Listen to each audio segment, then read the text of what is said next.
In this session, we are going to estimate the amount of concrete needed only for the third floor in the model as an example to demonstrate how to create material takeoff schedules.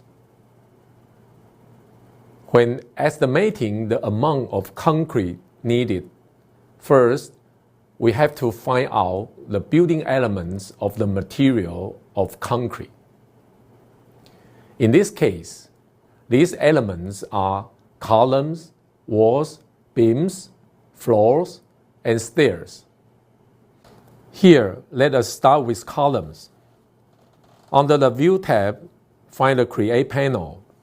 Click on the Schedules drop-down menu and select Material Takeoff. In the New Material Takeoff dialog, select Structural Columns in the Category box. Then click on OK. Now you can see the Material Takeoff Properties dialog pop up.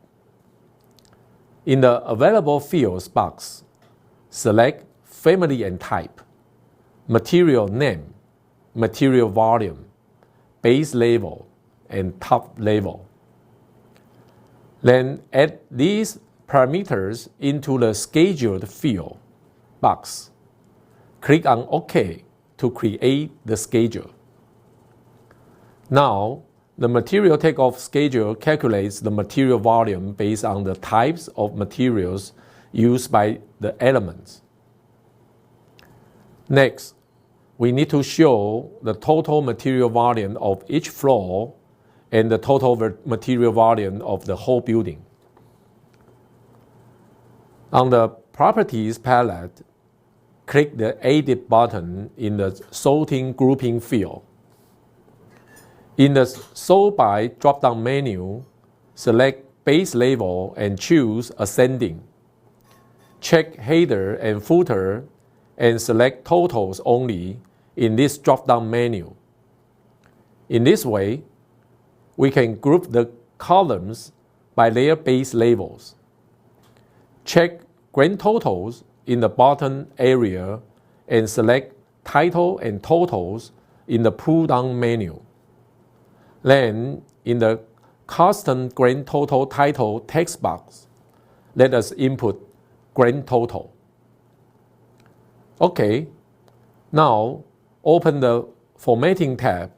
In the Fields box, select Material Volume. Then, select Calculate Totals in this drop-down menu and click on OK.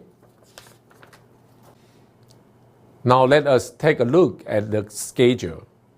We can see the materials are grouped and stored in an ascending order of floors. And in the bottom here, we can see the grand totals of the concrete volume of columns for the entire building. Now, please follow the same procedure to create the rest material takeoff schedules for walls, beams, floors, and stairs by yourself.